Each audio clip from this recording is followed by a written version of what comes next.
So what would an infra-bandit be? So an infra-bandit, so recall that in like ordinary bandits, we had some set of arms, and then we had something which maps arms to distributions of rewards.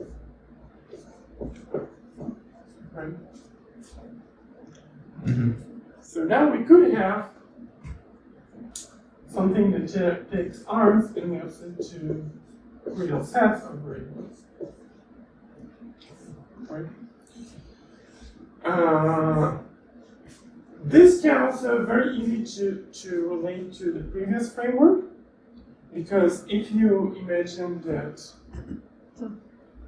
so again, it's like there are two languages. There's language which phrases everything in terms of actions and observations, and there's kind of the language which forgets about observations and just thinks about like states and rewards, which is kind of more common in classical art. So with the observation language, we could imagine that we had something like this, right? But then there's also some reward function from O to 0, 1, and then we can just compose those two things, right? We could let's say this thing, we call it B, I think. So we could define just D as D of A is R star of A. So this all is kind of assigned. This kind of all is just assigned rework that I'm going to talk about Infra-Bandits in this language, but I could have just started with the same language I had before and then just do this to do the translation to this language. Mm-hmm. Right. So, okay. So box of 0, 1. Actually, box of 0, 1 is not so important. What's actually important is we don't really care about the whole distribution. We mostly just care about the expected value. So we can simplify this further by saying that defining D or I don't know, E or E might be too confusing, right? Let's say D E or something. Mapping from A to right. So now instead of box 0, 1, we'll just have intervals, which is the same as box 2. Yeah. Of 2 points. Yeah, I don't know. I mean, I could write it like this, but I feel like it would be just too confusing, maybe, or not too confusing.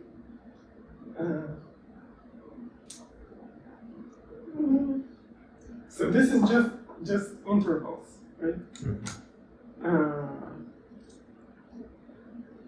Maybe, but I don't want to do this because I feel like this is too confusing. But let's just call it R2, okay, or 0, 1 squared. Okay, let's call it this. And the way I define it is dE of A is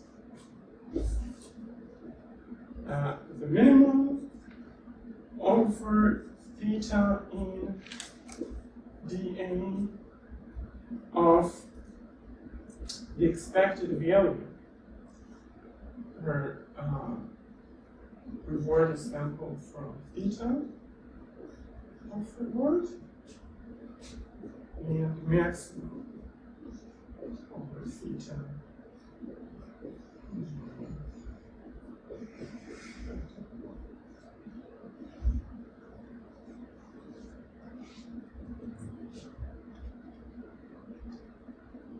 Do you want a break, by the way? Maybe we can. Yes? Yeah, we'll do a break. Okay. So, what can we see about the regret bounds?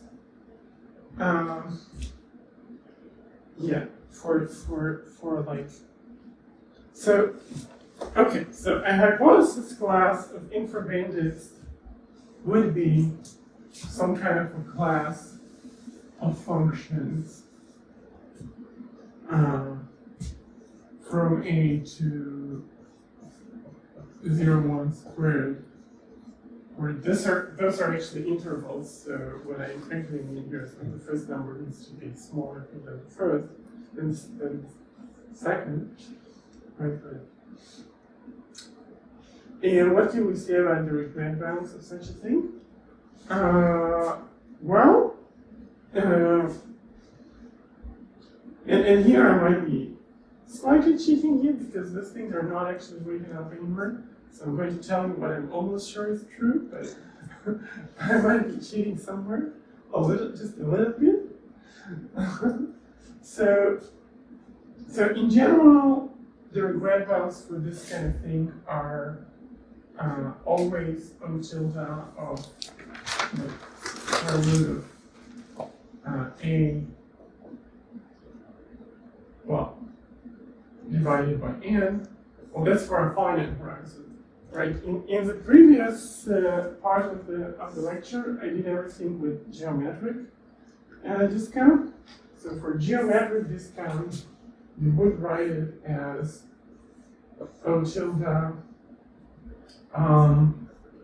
square root of A times 1 minus gamma. So in general, it's usually pretty easy to switch between finite horizon and geometric. Just replace the n by 1 over 1 minus gamma. That's usually just correct. So yeah. In the literature of regret bounds, you usually find m things, not gamma things, but I think gamma things are kind of nicer. Sorry. So that's basically the same as we have for ordinary bandits. And how can you, yeah.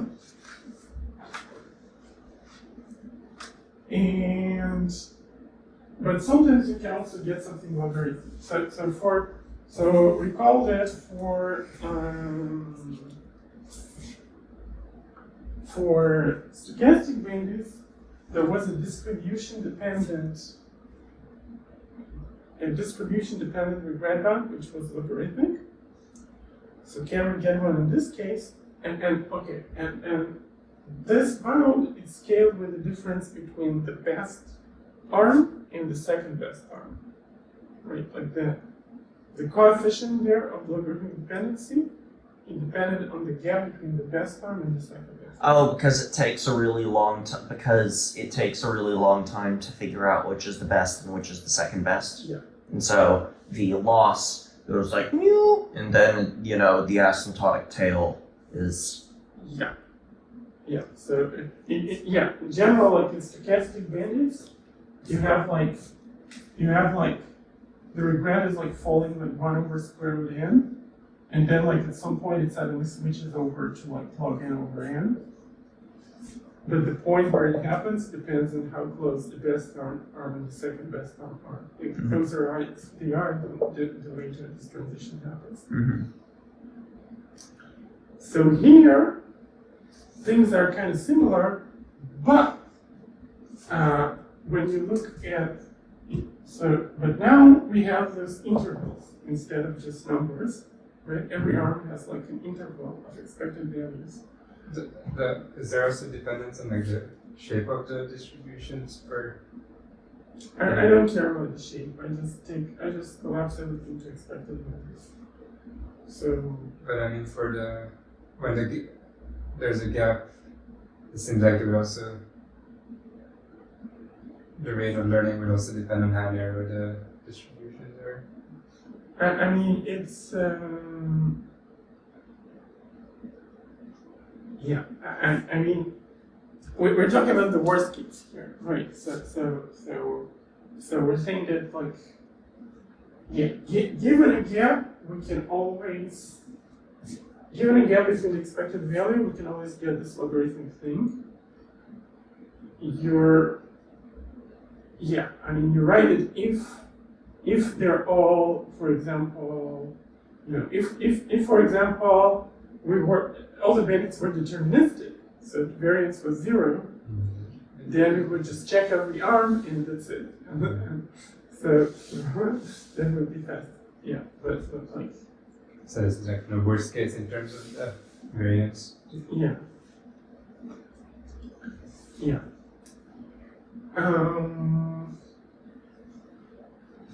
So, yeah, but also, I mean, that's,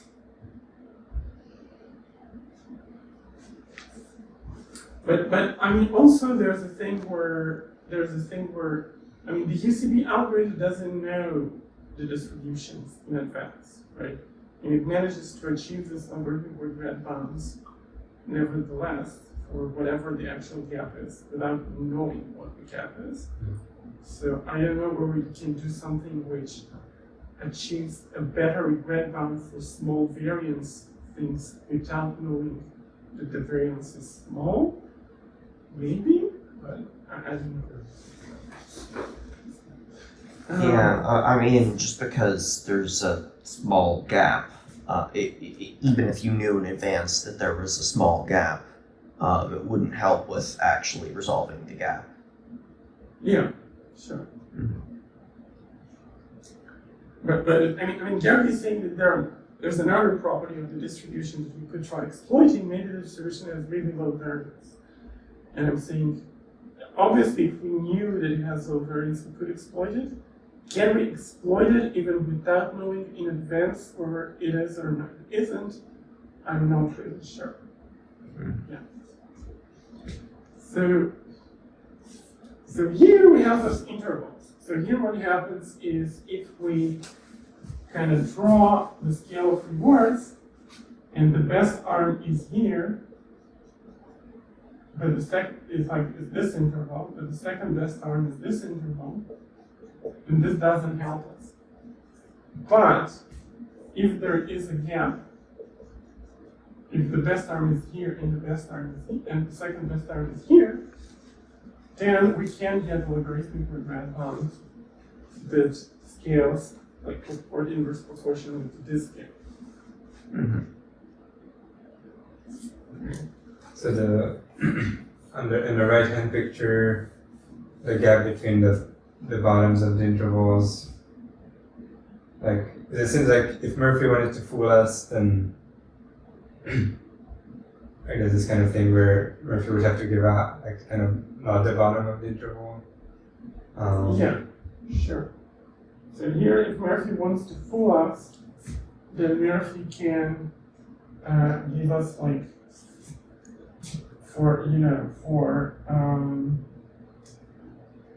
so like for this arm, it would give us kind of something which expected will be here, and for this arm, it would give us something with slightly lower expected value. So Murphy can basically make the gap as small as arbitrarily small. Yeah.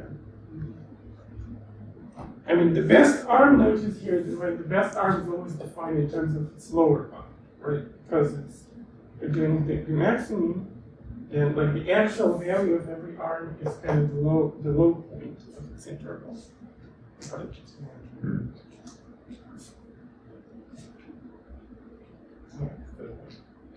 Like we could have like a bandit where there's just a lower bound and no upper bound, but then to never have this again. But it will still have this kind of regression.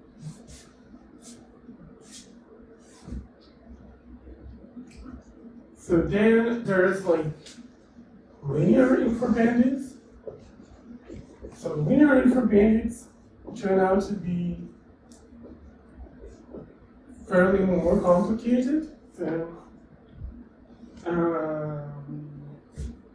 kind of classical linear bandits.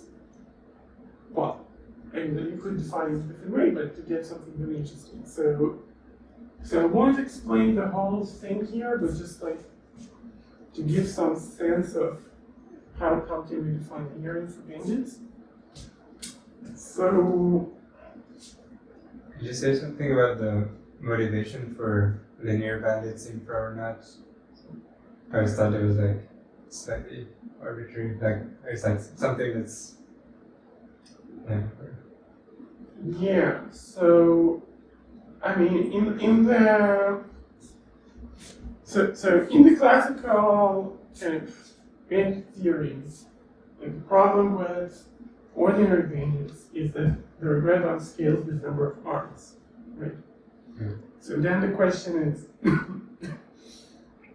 what if I have tons of arms? And this question is kind of going to recur in reinforcement learning in the form of what if I have tons and tons of states, for example. linear is just like like- the simplest. yeah, simplest like- case. Okay, like in the reinforcement learning case, it's not that interesting to say, like, what if we have lots and lots of actions? Because we can always, so in the reinforcement learning case, you can always go to a smaller action space, a smaller observation space, right? Like if I have like some set of actions, I could always say, okay, the way you choose an action is we'll give every action a binary code, and your way of choosing an action will be enter by bit by bit. Oh, but then that produces a really big profusion of states because the state has to like keep track of which part of the binary code has been entered so far? Yeah. Okay. So it's true that in the RL setting you can always go from, in the RL setting, if you really want to assume that the number of actions is just 2 and the number of observations is also just 2, we can always do it in principle, just code everything in terms of bits, but then we move the penalty somewhere else. With bandits, we cannot do it, and therefore, like techniques that in the case of bandits handle a big amount of arms, they translate to techniques that handle big amounts of states in their own case. So when you have a big amount of arms, you need to assume some kind of structure, right? Otherwise, how can you generalize between different arms? So the simplest structure is linear, and it's also kind of more general than linear because what it actually means is that there is some embedding of the arms into some vector space in which things behave linear. Mm-hmm. So for example, if it was polynomial, we could still embed it into a higher dimensional thing where it would become linear. So the linear is not like important in itself. It's basically important as a toy model, like the simplest case, the simple kind of case study for functional approximation. Are there other sorts of RL settings or bandit settings that achieve this reduction in states via different means? Maybe if you have to pull 10 arms, but the reward you get is approximately a sum of payoffs from the various arms. Yeah, so right. So in reinforcement learning, yeah, the question is like what kind of methods there are to deal with proliferation of states, right? And like there's one method which is like the functional approximation method. Let's assume that the functional dependency of the state has some, belongs to some family of functions which has low dimension or something. Another method would be like some kind of combinatorial structure, which is I think what you're kind of getting at. And this sort of thing has been studied much less. That's why I'm so hyped about compositional learning theory. I was trying to hype that in some of the previous lectures.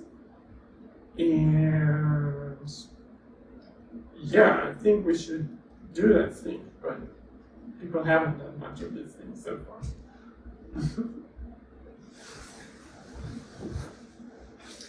Probably deep learning is closer to functional approximation than. Yeah, I mean, deep learning, at least superficially, is kind of a form of functional approximation, right? Where we have like the neural network as a family of functions using it to approximate.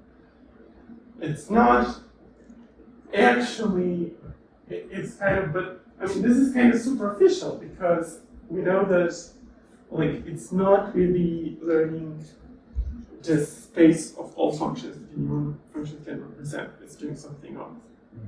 So it's not even outrageous to ask maybe deep learning actually under the hood is doing some kind of compositional work, but we don't know, right?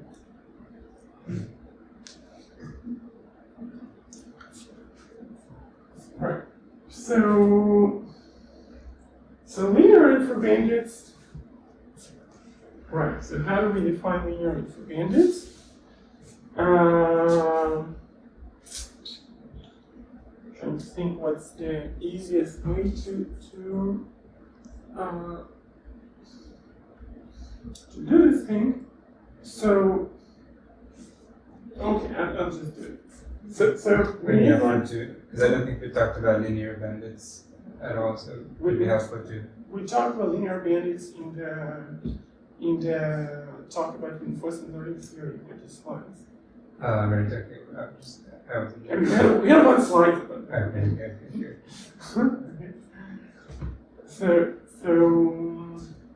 yeah. So in linear infra-bandits, we need to fix three vector spaces: Z, Y, and W.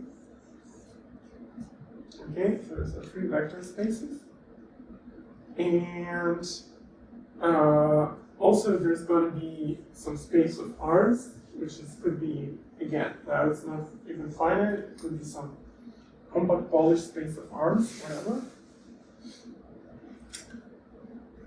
And within the Z, there is some compact space H, which is the hypothesis class. This is some compact H. This also needs to be compact. This is compact.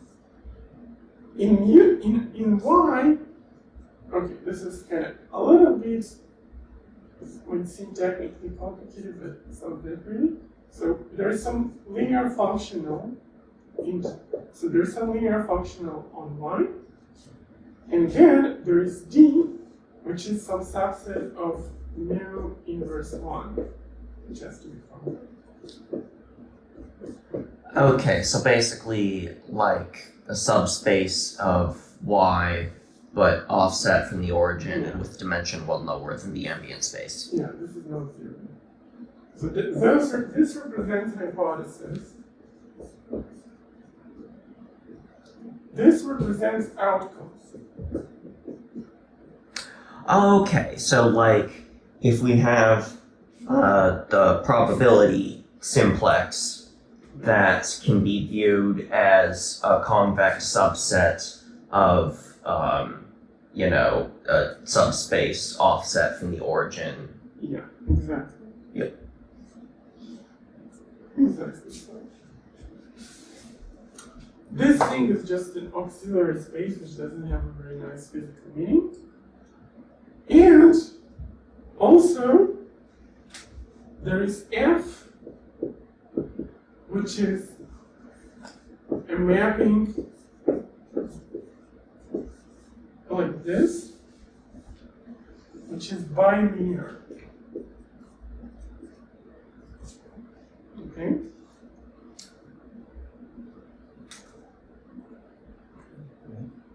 Mm-hmm. All right. Oh, sorry. I did some. Sorry. Mistake.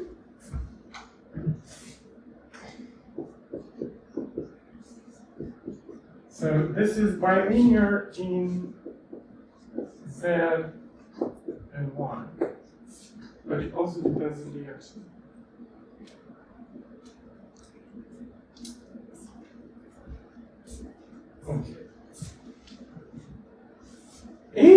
there is a reward function.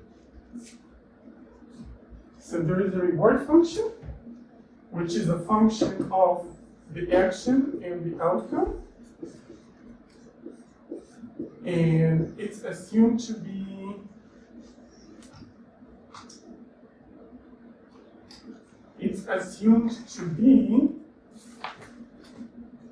one Lipschitz.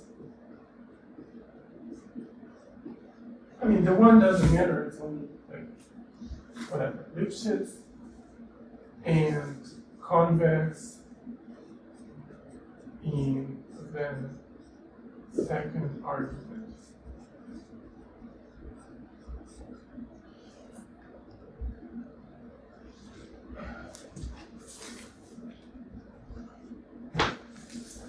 So,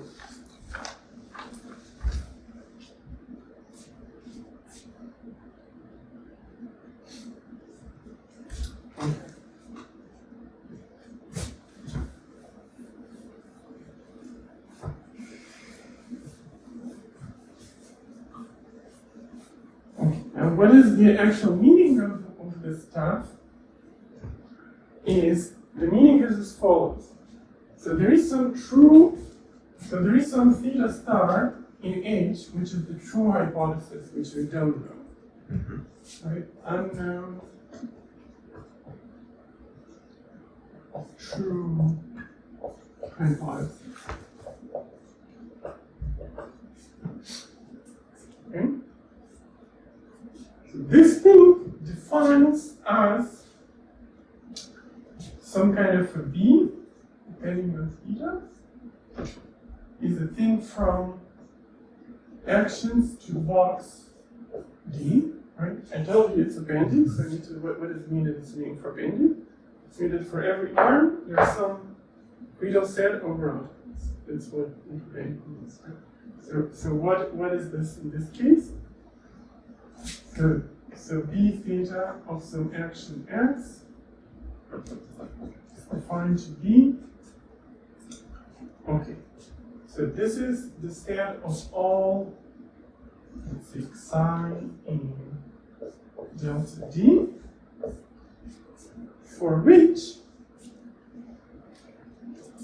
f of x theta and the expectation of psi, right, the mean of this distribution is 0.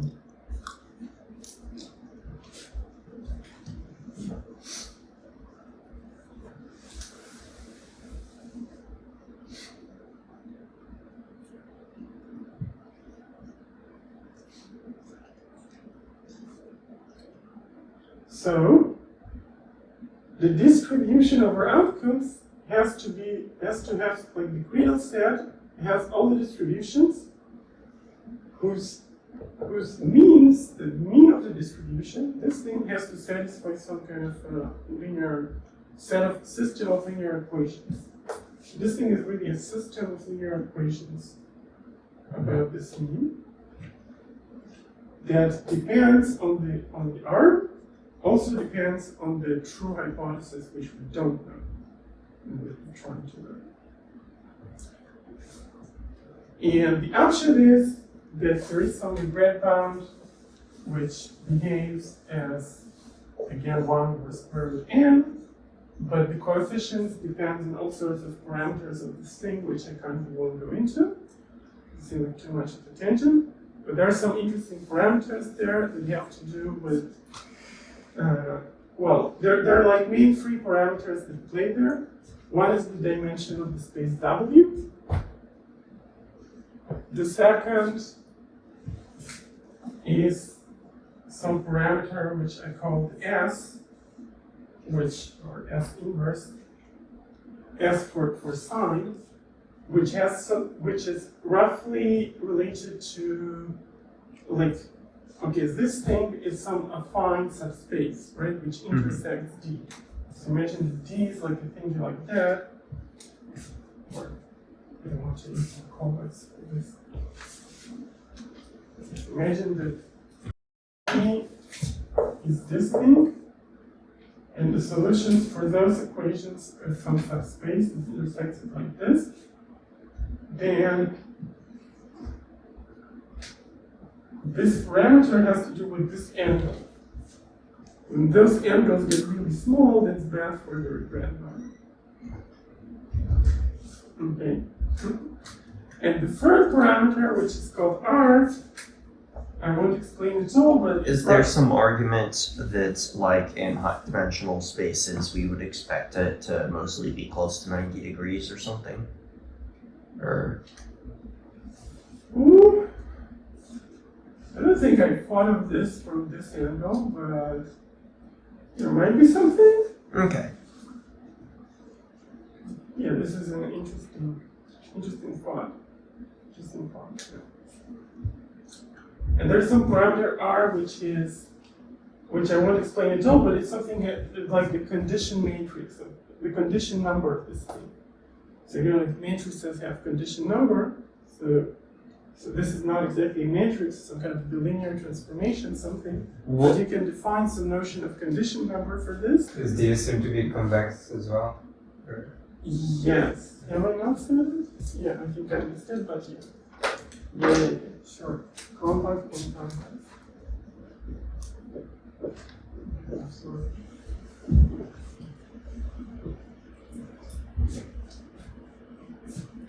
Yeah, so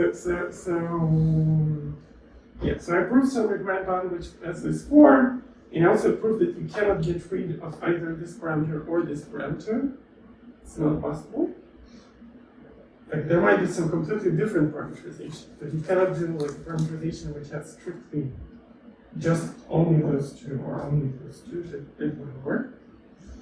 Yeah, I also analyzed how those parameters behave in various interesting special cases. Like, what if, like for example, what if your D is just simplex, the probability simplex, and your linear equations, they're actually equations about conditional probabilities of some things relative to other things. So in various cases like this, I have some analysis of how these parameters behave. And yeah, so you see, I just explained the definition is much more complicated than explaining what just the linear bandit is. And of course, linear bandits are literally a special case of this. So there's a reason why it's linear bandits. Is it like if the image of B is lands in distributions, is it only linear bandits that we recover, or is there anything? If the image of like if you're in the unambiguous case, yeah, is it exactly linear bandits that we recover, or something more general? It's not.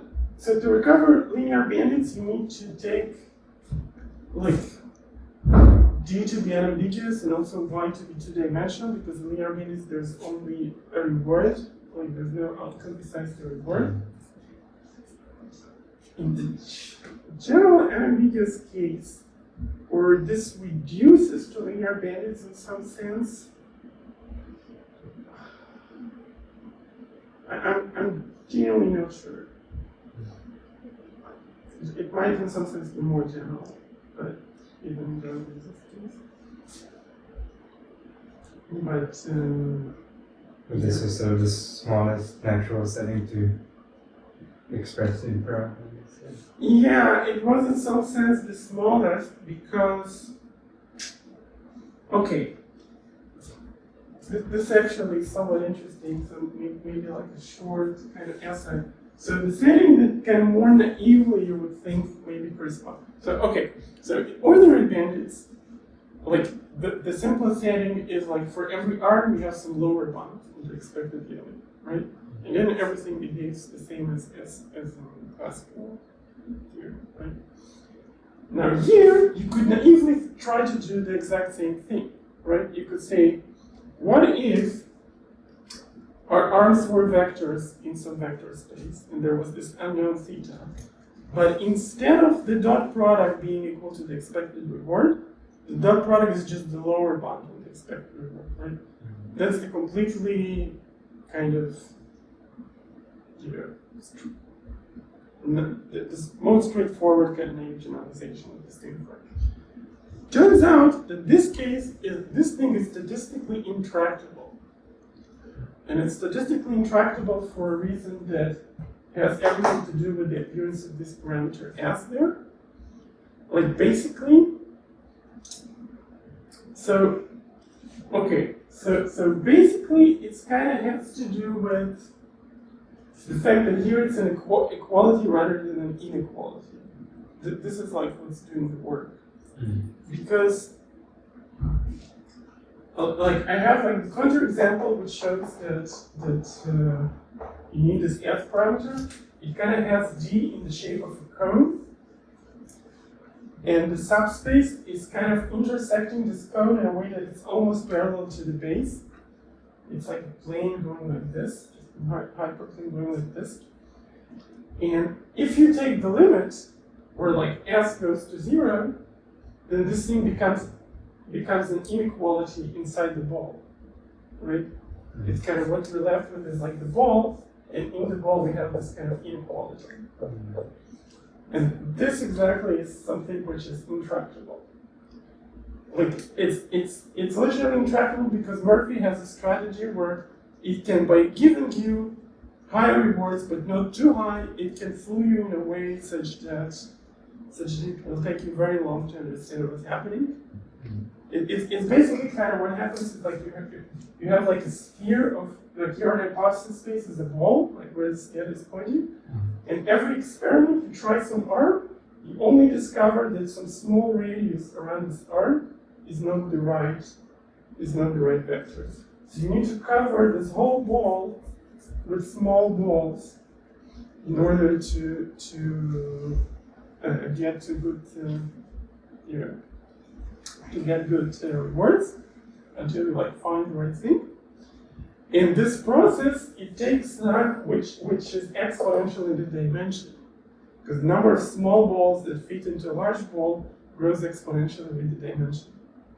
So any regret bound you have in this setting, so it's statistically intractable in the sense that any regret bound scales exponentially with the dimension instead of just pulling on that. So the topic was like in which cases we know something about regret bounds in infra, which is kind of the context. And I explained about how for finite bandits we have it, how for linear bandits we have it. Then the next question is, okay, what about infra-MDPs? So the answer is there's a paper by Tian et al., which of course doesn't use the word infra, but you talk about zero-sum games. You know that infra is related to zero-sum games. So here's the paper by? Yeah. It's TIAN. Yeah, it's in the reading, in the information is in the reading list. Of course. So this paper is, in the type of zero-sum game they consider is exactly a zero-sum game which corresponds to a polytopic infra-MDP. So what I mean by polytopic, Oh, the creedal sets or polytopes, intersection of finitely many half spaces. yeah, there's, it's not, it's just it's a V polytope. It's like, Oh, okay, defined in terms of convex hull. yeah, it's just a convex hull defined number of points. So they do like an infra-MDP, where like their zero-sum game is exactly equivalent to an infra-MDP, with where all the creedal sets are V polytopes of particular size. Like they consider the class of all infra-MDPs like this, where you have like the creedal sets are V polytopes with at most particular number of vertices. So and they get like the regret bound that scales with number of states, number of actions, number of vertices in the polytope, and the horizon. It's episodic, so in the horizon. And it's also 1 over square root n in terms of number of episodes. In terms of other, and like polynomial in all these other parameters. Yeah, it has some of the weirdest code.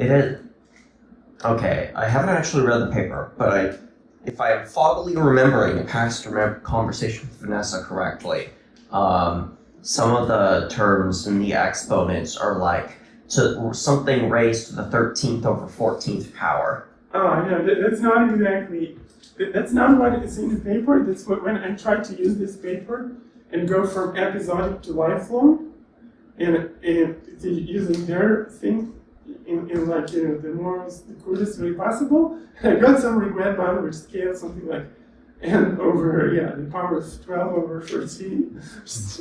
but there might be just, I just used some very cool technique which might even be, which I would be surprised if it cannot address.